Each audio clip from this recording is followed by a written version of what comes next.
Yang pertama, siapa yang mengatakan Sayyidina Ali jadi nabi itu? Ada memang pada suatu masa pengkultusan kepada Sayyidina Ali. Sayyidina Ali adalah orang yang sangat dicintai oleh Rasulullah. Harus kita sepakati itu. Beliau adalah seorang laki-laki yang menjadikan sebab Nabi Muhammad punya keturunan dari putri beliau Sayyidat Fatimah Az-Zahra yang menurunkan Sayyidina Hasan dan Husain. Dan Nabi Muhammad menganggap Sayyidina Hasan dan Husain seperti putra beliau yang sangat beliau cintai. Hingga keturunan-keturunan beliau. Dan itu adalah ahli bait Rasulullah Sallallahu Alaihi Wasallam. Mencintai ahli bait adalah benar dan itu adalah keyakinan yang tidak bisa ditolak. Akan tetapi di situ juga ada penjahat yang mengatasnamakan ahli bait Rasulullah atau yang mengatasnamakan cinta kepada ahli bait Rasulullah yang dipelopori oleh orang Yahudi namanya Abdullah bin Saba. Sehingga memunculkan satu kelompok namanya kelompok Syiah. Orang Syiah pengen menolak Abdullah bin Saba itu tokoh fiksi, nggak pernah ada. Nggak benar. Di buku mereka diceritakan Abdullah bin Saba, orang pertama kali yang datang kepada Sayyidina Ali dan mengangkat sebagai khalifah di saat ada Sayyidina Abu Bakar. Lebih dari itu mengangkat sampai derajat Nabi, bahkan sampai ada golongan Syiah itu mengatakan Sayyidina Ali itu kayak Tuhan. Kayak orang Cirebon begitu loh, yang ada ngaku ada Tuhan itu. Jadi ada zaman itu. Maka itu adalah kelompok namanya Syiah. Ada Syiah, Isna Asyariah, Imamiyah. Ada Syiah 12 imam itu adalah pembawa keyakinan bahwasanya sampai derajat seperti itu. Dan mereka secara kajian ilmiah, karena mereka mengatakan Al-Quran berubah, Abu Bakar, Sayyidina Abu Bakar, Sayyidina Umar kafir. Kemudian itu adalah keluar dari Islam. Hanya Syiah Imamiyah Itsna Asyariyah tidak mengatakan Sayyidina Ali itu Nabi. Tapi punya sifat-sifat kayak Nabi, Imam itu maksum lah. Ini adalah hal yang berat lagi. Maksum itu nggak bisa bersalah. Jadi omongan Sayyidina Ali ya namanya maksum, nggak berdosa, ya sepangkat dengan Nabi. Bedanya saja mereka nggak nyebut Nabi.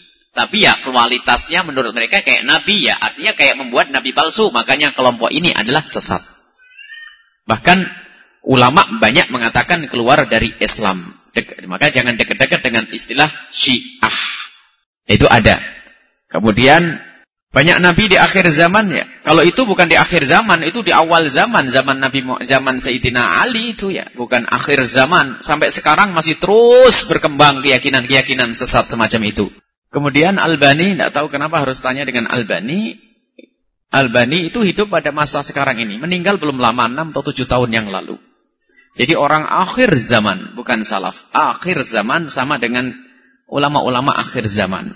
Dan dia punya ciri yang dibaca adalah tidak betah kalau tidak ngomentari ulama. Jadi banyak ulama-ulama yang dicaci maki dan diolok-olok. Ulama-ulama habis semuanya ya. Kalau Asy'ariyah, Maturidiyah itu adalah sudah keluar dari Islam ya. Termasuk guru-gurunya pun akhirnya habis. Makanya kalau orang membaca bukunya orang ini, dijamin gampang nyalain orang dan ngajak perang terus. Kalau ada orang membaca bukunya Albani, dijamin dia itu bakal ngajak perang terus. Karena memang dalam bukunya. Kita sebelum suatu ketika membaca salah satu bukunya, sebelum kita kenal siapa dia. Karena buku itu paling rame dibeli, maka kita ikut beli.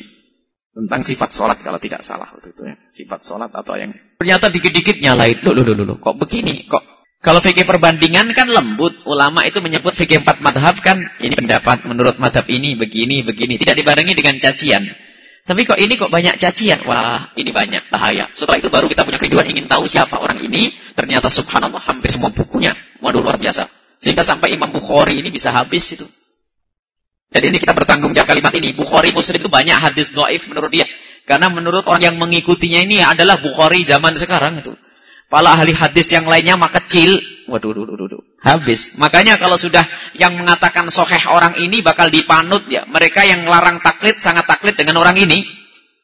Kelompok ini mengatakan taklid tidak boleh.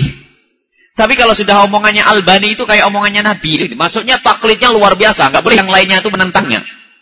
Harus ikut. Nah ini kan taklid buta tambahan. Lebih parah lagi. Sudah begitu gembar-gembornya nggak boleh taklid.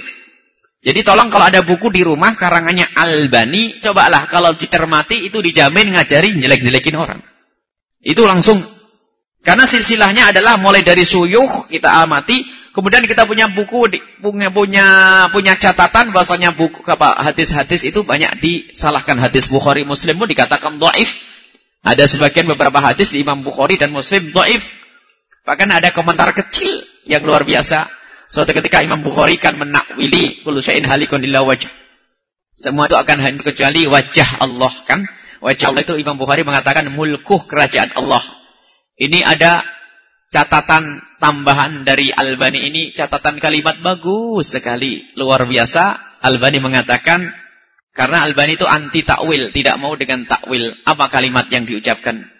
Sungguh tidak ada yang menakwili semacam itu dari seorang mukmin pun. Artinya, yang mengatakan mulkuh itu halikun ila wajh, yang semua hancur kecuali wajah Allah, yang mengatakan itu mulkuh kerajaan Allah itu bukan orang mukmin. Nah ini hebat bener nih. Jadi Imam Bukhari ya seperti itu. Imam Bukhari jadi tidak mukmin. Memang itu kerjaannya nyalahin orang. Maka hati-hati dengan buku ini. Sebetulnya kami tidak akan mengungkit buku orang ini kecuali karena ada salah satu pengikutnya yang mencoba mengangkat nama itu, ya alhamdulillah kesempatan bagi kita untuk jelaskan. Kalau tidak disebut kita tidak akan nyebut. Karena nyebut itu kan mempromosikan.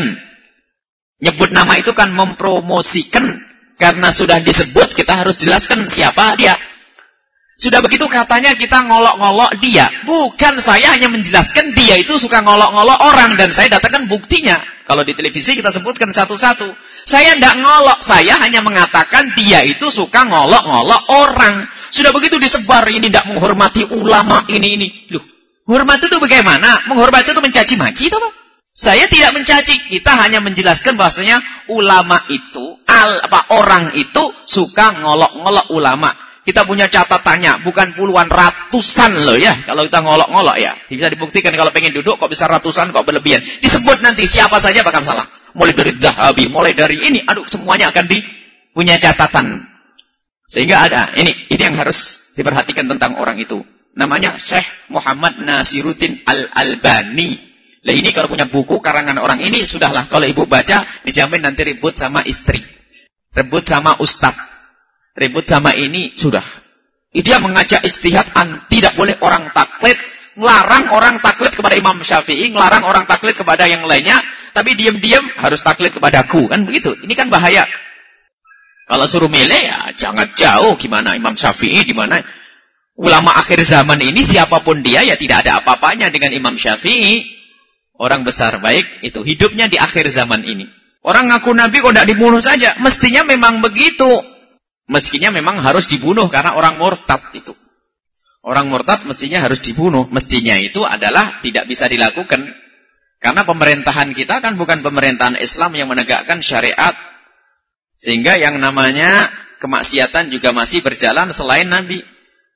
Kalau kita hitung-hitung, kemaksiatan orang mengaku Nabi itu adalah sedikit ya. Orang yang mengaku Nabi itu sedikit dan pengikutnya paling berapa belas orang. Tapi yang orang murtad itu kebawa agama lain itu ratusan. Atau masuk akidah sesat itu ribuan.